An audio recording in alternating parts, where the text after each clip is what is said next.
Dracula by Bram Stoker. Read for Mermaids by Gabriel Soulstreaker. Chapter 23. Dr. Seward's Diary. 3rd of October. The time seemed terribly long while we were waiting for the coming of Godalming and Quincy Morris. The professor tried to keep our minds active by using them all the time. I could see his beneficent purpose by the side glances he threw from time to time at Harker. The poor fellow was overwhelmed in a misery that is appalling to see. Last night he was a frank, happy-looking man with a strong, youthful face, full of energy, with dark brown hair. Today, he is as if a drawn, haggard old man, whose white hair matches well with the hollow, burning eyes and grief-ridden lines of his face. His energy is still intact. In fact, he is like a living flame. This may yet be his salvation, for if all go well, he will tide him over the despairing period. He will then, in a kind of way, wake again to the realities of life. Poor fellow, I thought my own trouble was bad enough, but his. The professor knows this well enough, and is doing his best to keep his mind active. What he has been saying to us, under the circumstances, of absorbing interest. So well as I can remember, here it is. I have studied, over and over again, since they came into my hands, all the papers relating to this monster. And the more I have studied, the greater seems the necessity to stamp him out. All through, there are signs of his advance, not only of his power, but his knowledge of it. As I learned from the researches of my friend Almanus of Budapest, he was in life a most wonderful man. Soldier, statesman, alchemist, which latter was the highest development of the science of the time. He had a mighty brain, a learning beyond compare, and a heart that knew no fear and no remorse. He dared even to attend the school of maths, and there was no branch of knowledge of his time that he did not essay. Well, in him the brain powers survived the physical death, though it would seem that memory was not all complete. In some faculties of mind he has been, and is, only a child, but he is growing, and some things that were childish at the first are now of man's stature. He is experimenting, and doing it well, and if it had not been that we had crossed this path, he may be at, if we fail, the father or furtherer of a new order of beings, whose road must lead through death, not life. Harker groaned and said, "And this is all a raid against my darling. But how is he experimenting? The knowledge may help us defeat him." He has, all along, since his coming, been trying his power. Slowly but surely, that big child brain of his is working. Well, for us, it is, as yet, a child brain. While he dared at the first to attempt certain things that would long ago be beyond our power. However, he means to succeed, and a man who has centuries before him can afford to wait and go slow. Festina lente may as well be his motto. "I fail to understand," said Harker wearily. "Oh, do be more plain to me. Perhaps grief and trouble are dulling my brain." The professor laid his hand tenderly on his shoulder as he spoke. "Ah, my child, I will be plain. Do you not see how, of late, This monster has been creeping into knowledge experimentally. How he has been making use of the Zophagius patient to effect his entry into John's home. Your vampire, though in all afterwards, he can come and when and how he will, must at the first make entry only when asked hereto by an inmate. But these are not his most important experiments. Do we not see how at the first all these so great boxes were moved by others? He knew not then that it must be so, but at the time that so great child brain of his was growing, and he began to consider whether he might not himself move the box. So he began to help, and then, when he found that this be all right, he tried to move them alone, and so he progresses, and he scatters the graves of him, and none but he know where they are hidden.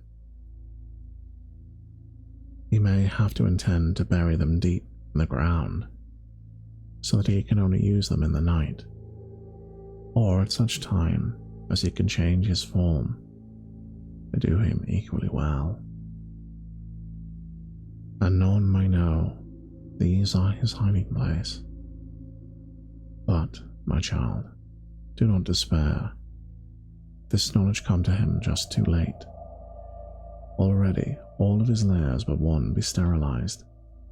As for him, before the sunset there shall be so. Then he have no place where he can move and hide. I delayed this morning, that we might be sure. Is there not more at stake for us than him? Then why we be even more careful than him? By my clock it is 1 hour already. If all be well, friend Arthur and Quincy are on their way to us. Today is our day, and we must go sure, if slow, and lose no chance. See, there are 5 of us when those absent ones return.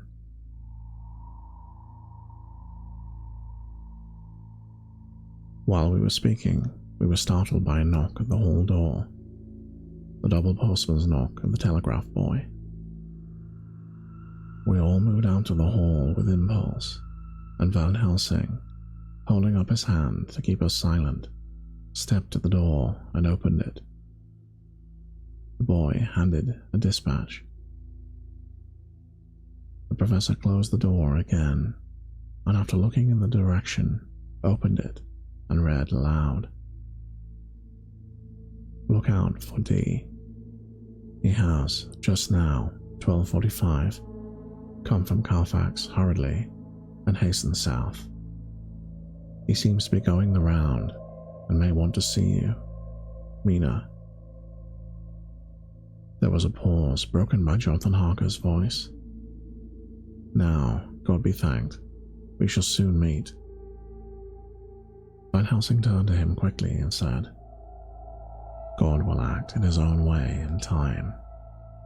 Do not fear, and do not rejoice as yet. For what we wish for at the moment may be our undoing. I care for nothing now, he answered hotly, except to wipe this brute from the face of creation.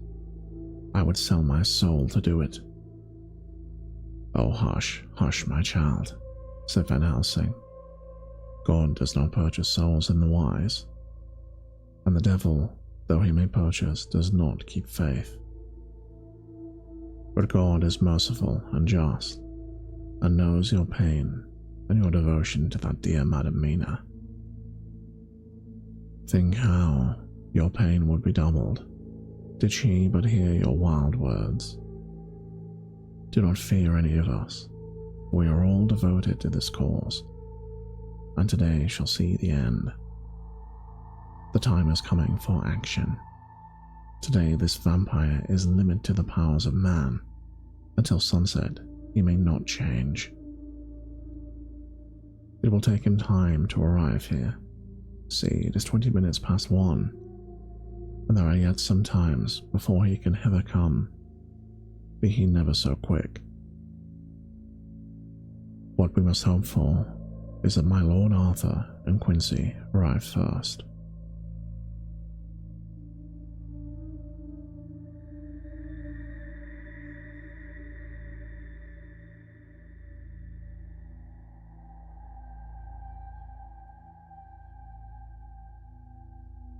About half an hour after we received Miss Harker's telegram, there came a quiet, resolute knock at the hall door.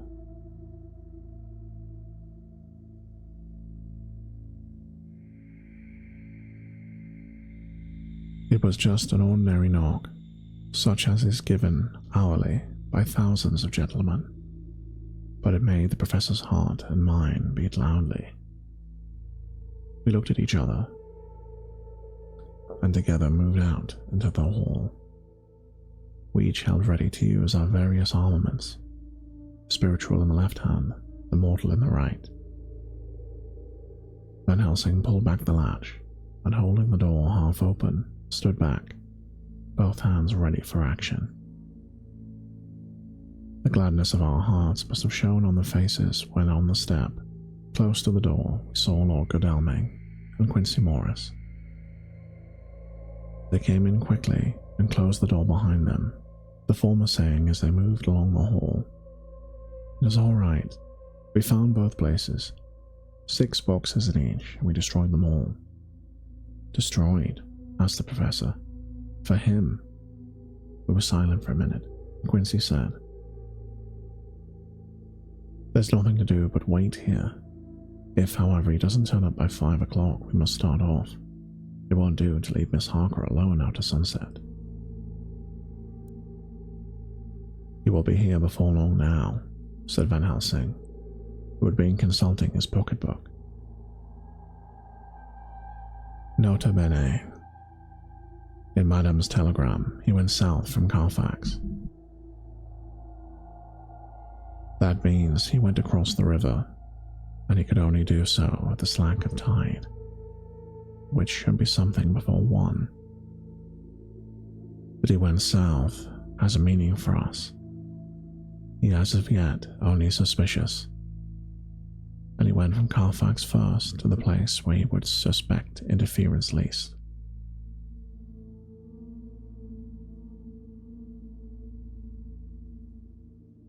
You must have been at Bermondsey only a short time before him.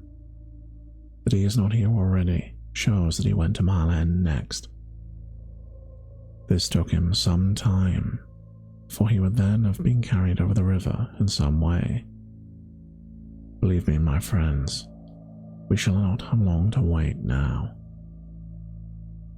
We should have ready some plan of attack, so that we may throw away no chance. Hush, there is no time now. Have all your arms. Be ready. He held up a warning hand as he spoke, for we could all hear a key, softly, inserted into the lock of the hall door. I could not but admire, even at such a moment, the way in which a dominant spirit asserts itself. In all our hunting parties and adventures in different parts of the world, Quincy Morris had always been the one to arrange the plan of action. Arthur and I were accustomed to obeying him implicitly. Now the old habit seemed to be renewed instinctively. With a swift glance around the room, he once laid out a plan of attack without speaking a word, and with a gesture placed us each in position. Van Helsing, Harker, and I were just behind the door, so that when it opened the professor could guard it, whilst we two stepped between the incomer and the door. Godalming behind and Quincy in front stood just out of sight, ready to move in front of the window. We waited in a suspense that made the sounds pass with nightmare slowness. The slow, careful steps came along the hall. The Count was evidently prepared for some surprise, or at least he feared it. Suddenly, with a single bound, he leapt into the room, winning away past us before any of us could raise a hand to stay him. There was something so panther-like in the movement, something unhuman, that seemed to sober us all from the shock of his coming. The first to act was Harker, who, with a quick movement, threw himself before the door, leading into the room in the front of their house. As the Count saw us, a horrible sort of snarl passed over his face, showing the eye teeth long and pointed. But the evil smile as quickly passed into a cold stare of lion-like disdain. His expression changed, as with a single impulse, we all advanced upon him. It was a pity that we had not some better organized plan of attack, for even at the moment I wondered what we were to do. I did not myself know whether our lethal weapons would avail us anything. Harker evidently meant to try the matter, for he had ready his great kukri knife and made a fierce and sudden cut at him. The blow was a powerful one. Only the diabolical quickness of the Count's leap saved him. A second less, and the trenchant blade had shorn through his heart. As it was, the point just cut the cloth of his coat, making a wide gap, whence a bundle of banknotes and a stream of gold fell out. The expression of the Count's face was so hellish that for a moment I feared for Harker, though I saw him throw the terrible knife aloft again for another stroke. Instinctively, I moved forward with a protective impulse, holding the crucifix and wafer in my left hand. I felt a mighty power fly along my arm, and it was without surprise that I saw the monster cower back, for a similar movement made spontaneously by each of us. It would be impossible to describe the expression of hate and baffled malignity, of anger and hellish rage which came over the Count's face. His waxen hue became greenish-yellow by the contrast of his burning eyes, and the red scar on his forehead showed on the pallid skin like a palpitating wound. The next instant, with a sinuous dive, he swept under Harker's arm, and ere his blow could fall, and, grasping a handful of the money from the floor, dashed across the room and threw himself at the window. Amid the crash of glitter and falling glass, he tumbled into a flagged area below. Through the sound of the shivering glass, I could hear the ting of the gold as some of the sovereigns fell on the flagging. We ran over and saw him spring unhurt from the ground. He, rushing up steps, crossed the flagged yard and pushed open the stable door. There he turned and spoke to us. "You think to baffle me? You, with your pale faces all in a row like sheep at a butcher's. You shall be sorry yet, each one of you. You think you have left me without a place to rest, but I have more. My revenge is just begun. I spread it over centuries, and time is on my side. Your girls that you all love are mine already, and through them, you and others shall yet be mine. My creatures, to do my bidding and to be my jackals when I want to feed. Bah!" With a contemptuous sneer, he passed quickly through the door, and we heard the rusty bolt creak as he fastened it behind him. A door beyond opened and shut. The first of us to speak was the professor, as, realizing the difficulty of following him through the stable, we moved toward the hall. "We have learned something, much. Notwithstanding his brave words, he fears us. He feared time, he feared want. For if not, why hurry so? His very tone betray him, or my ears deceive? Why take that money? You follow quick. You are hunters of wild beasts, and understand it so. For me, I make sure that nothing here may be of use to him. If so, that he return." As he spoke, he put the money remaining into his pocket, took the title deeds in the bundle as Harker had left them, and swept the remaining things into the open fireplace, where he set fire to them with a match. Godalming and Morris had rushed out into the yard, and Harker had lowered himself from the window to follow the Count. He had, however, bolted the stable door, and by the time they had forced it open, there was no sign of him. Van Helsing and I tried to make inquiry of the back of the house, but the mews was deserted, and no one had seen him depart. It was now late in the afternoon, and sunset was not far off. We had to recognize that our game was up. With heavy hearts, we agreed with the professor when he said, "Let us go back to Madame Mina. Poor, poor dear Madame Mina. All we can do just now is done, and we can there, at least, protect her. But we need not despair. There is but one more earth box, and we must try to find it. When that is done, all may yet be well." I could see that he spoke as bravely as he could to comfort Harker.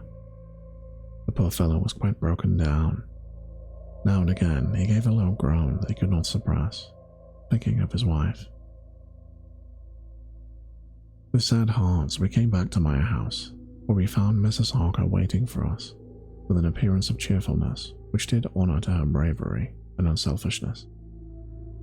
When she saw our faces, her own became as pale as death.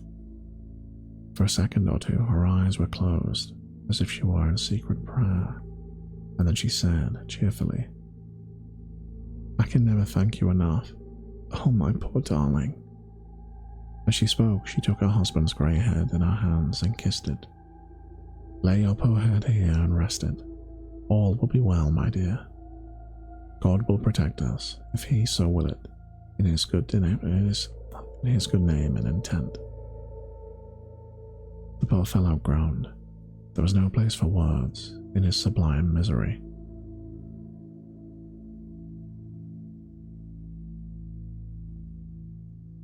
We had a sort of perfunctory supper, and I think it cheered us all up somewhat. It was, perhaps, the mere animal heat of food to hungry people, for none of us had eaten since breakfast. Or the sense of companionship may have helped us, but anyhow, we were less miserable, and so on the morrow was not together without hope.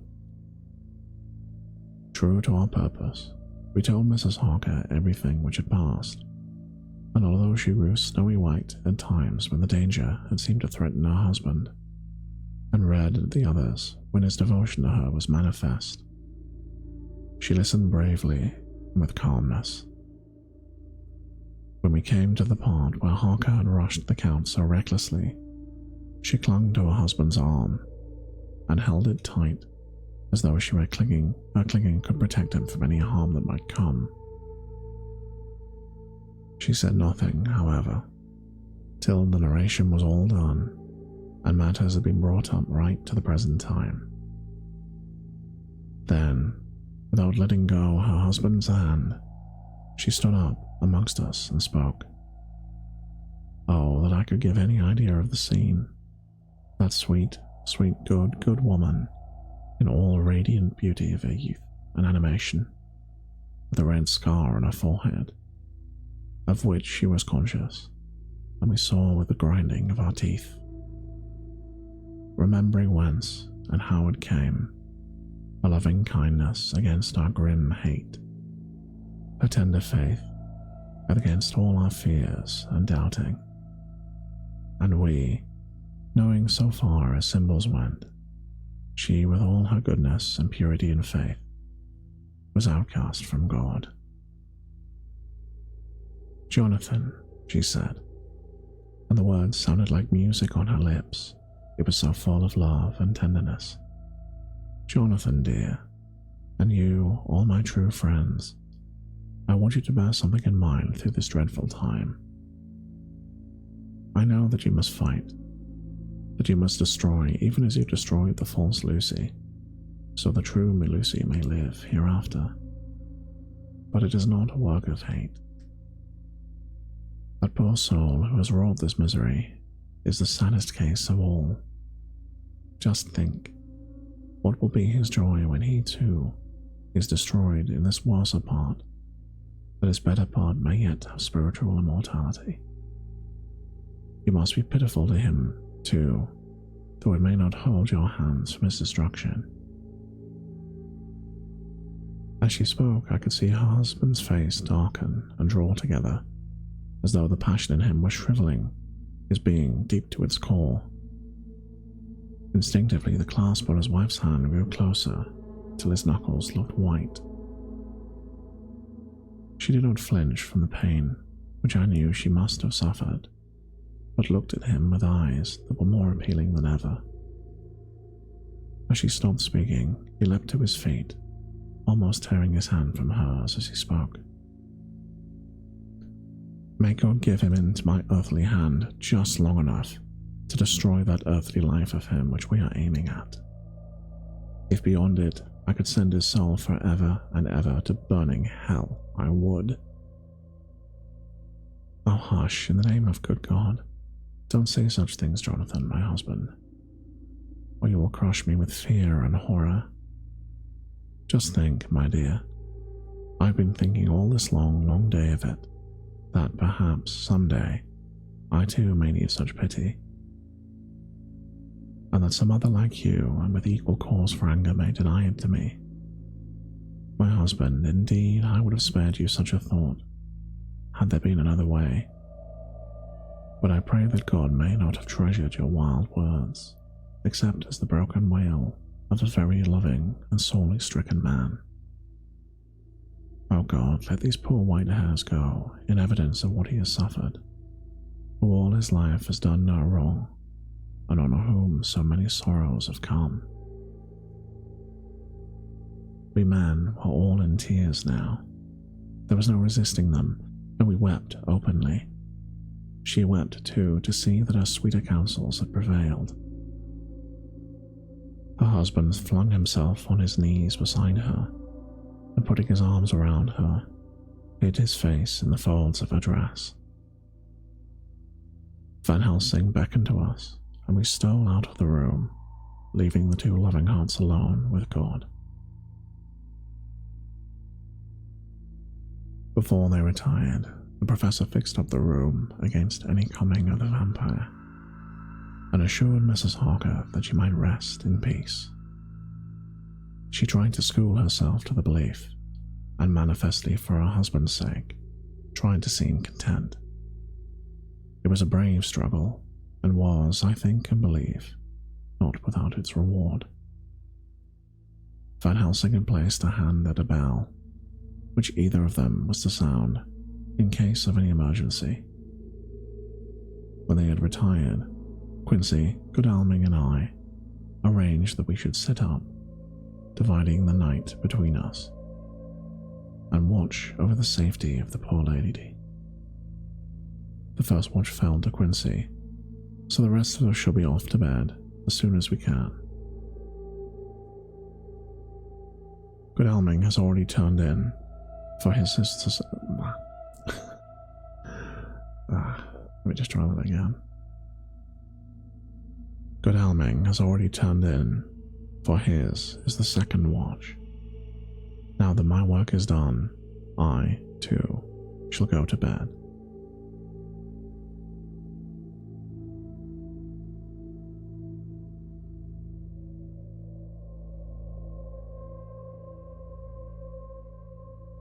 Jonathan Harker's Journal. 3rd to 4th of October, close to midnight. I thought yesterday would never end.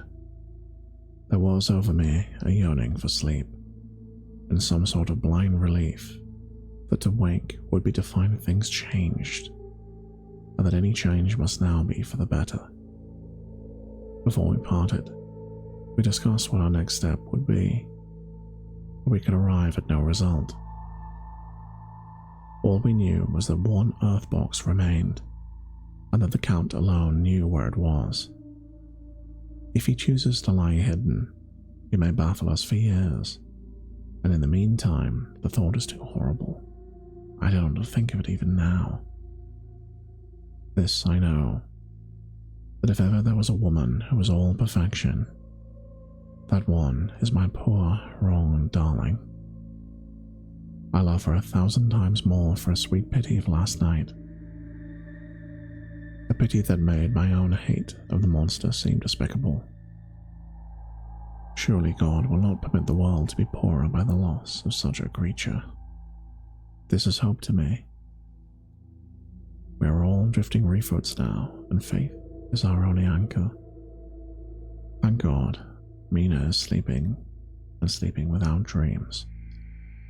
I fear what her dreams might be like, with such terrible memories in which to ground them. She has not been so calm within my seeing since the sunset. Then, for a while, there came over her face a repose, which was like a spring after the blasts of March. I thought at the time that it was the softness of the red sunset on her face, but somehow now I think it was deeper. I'm not sleepy myself, though I am weary to death. However, I must try to sleep, for there is tomorrow to think of, and there is no rest for me until later. I must have fallen asleep, for I was awakened by Mina, who was sitting up in bed with a startled look on her face. I could see easily if we did not leave the room in darkness. She had placed a warning hand over my mouth, and now she whispered in my ear, "Hush, there is someone in the corridor." I got up softly and, crossing the room, gently opened the door. Just outside, stretched on a mattress, lay Mr. Morris, wide awake. I raised a warning hand for silence as he whispered to me, "Hush, go back to bed. All is right. One of us will be here all night. We don't mean to take any chances." His look and gesture forbade discussion, so I came back and told Mina. She sighed, and positively a shadow of a smile stole over her poor face as she put her arms around me and said, "Oh, thank God for brave men." With a sigh, she sank back to sleep. I write this now as I'm not sleepy, though I must try again.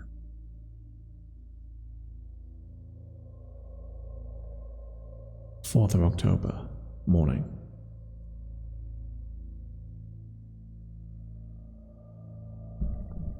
Once again during the night, I was wakened by Mina.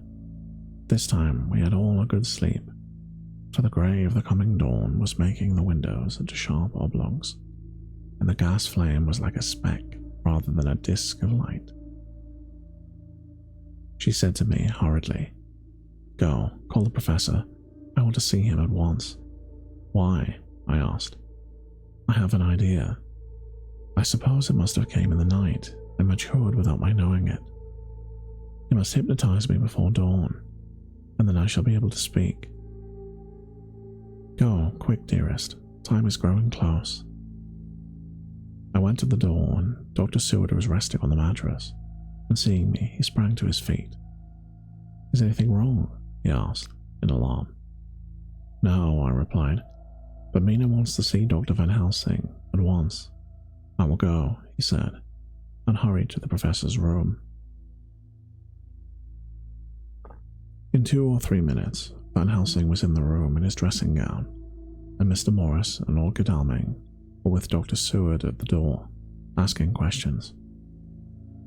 When the professor saw Mina's smile, a positive smile ousted the anxiety of his face, and he rubbed his hands and said, "Oh, my dear Madam Mina, This is indeed a change. See, friend Jonathan, we have got our dear Madam Mina back, as of old. Then turning to her, he said cheerfully, "And what am I to do for you? For at this hour you do not want me for nothing." "I want you to hypnotize me," she said. "Do it before dawn, for I feel that then I can speak, and speak freely. Be quick, for time is short." Without a word, he motioned her to sit on the bed. Looking fixedly at her, he commenced to make passes in front of her, from over the top of her head and downward, with each hand in turn. Mina gazed at him fixedly for a few minutes, during which my own heart beat like a trip hammer, for I felt that some crisis was at hand. Gradually her eyes closed and she sat, stock still. Only by the gentle heaving of her bosom could one know that she was alive. The professor made a few more passes and then stopped, and I could see that his forehead was covered in great beads of perspiration. Mina opened her eyes, but she did not seem the same woman. There was a faraway look in her eyes, and a voice and a sad dreaminess that was new to me.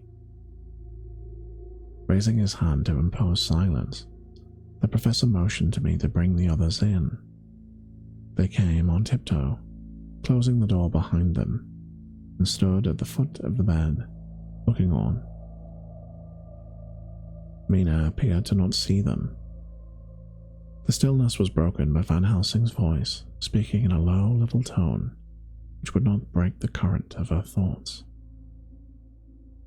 "Where are you?" The answer came in a neutral way. "I do not know. Sleep has no place it can call its own." For several minutes there was silence. Mina sat rigid, and the professor stood staring at her fixedly.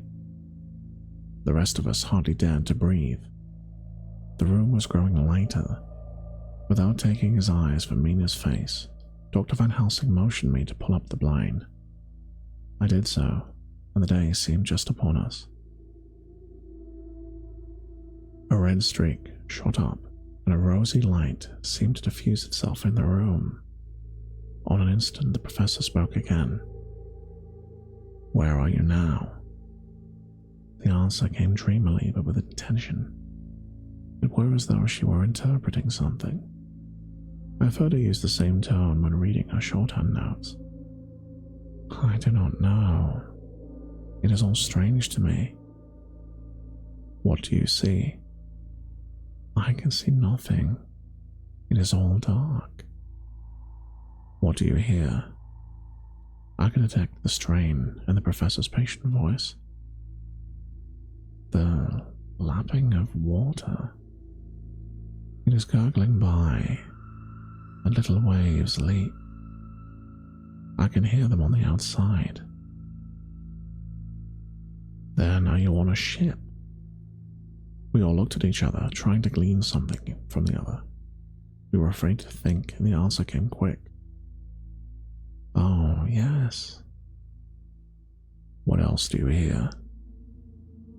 "The sound of men stamping overhead as they run about. There is the creaking of a chain, and the loud tinkle as the check of the capstan falls into the ratchet."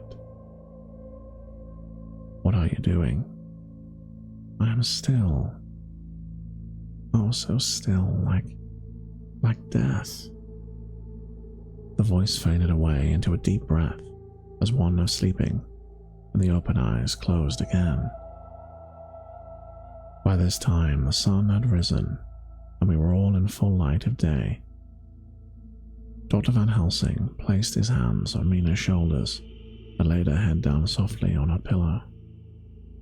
She lay like a sleeping child for a few moments, and then with a long sigh awoke and stared in wonder to see us all around her. "Have I been talking in my sleep?" was all she said.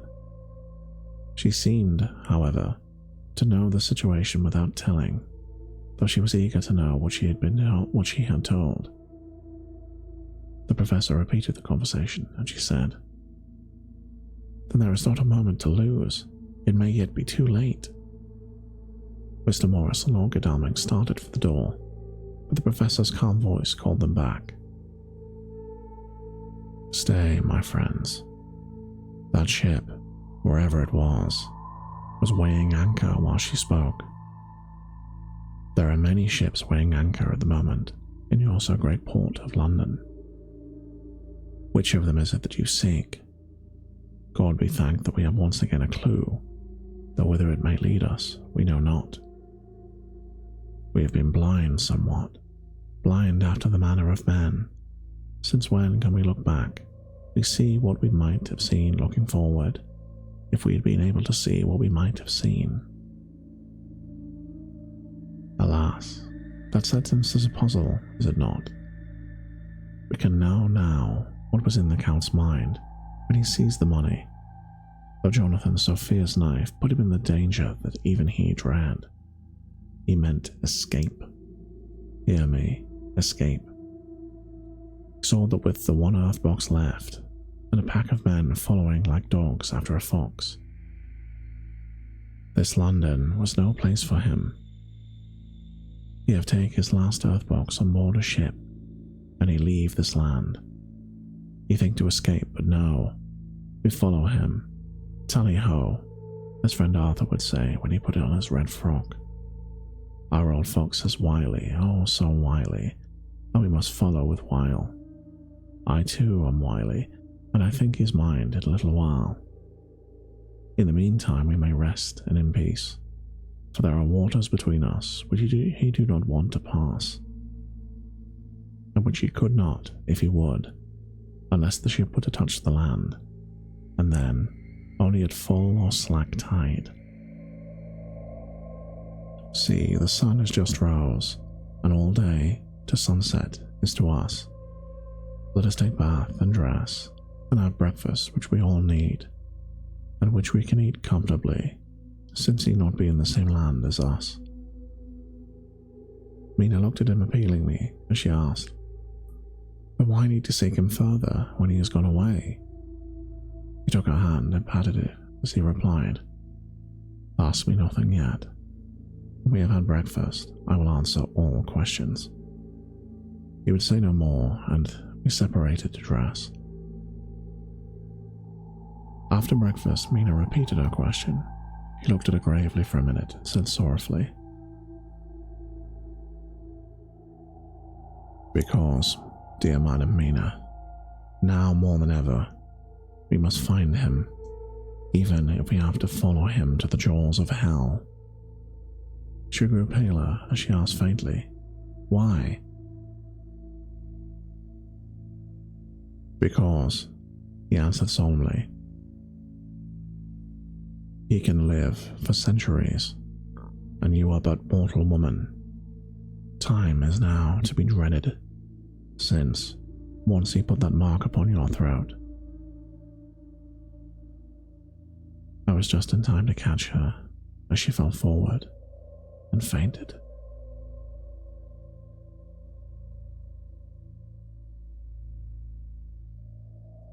And thus concludes chapter 23. Okay.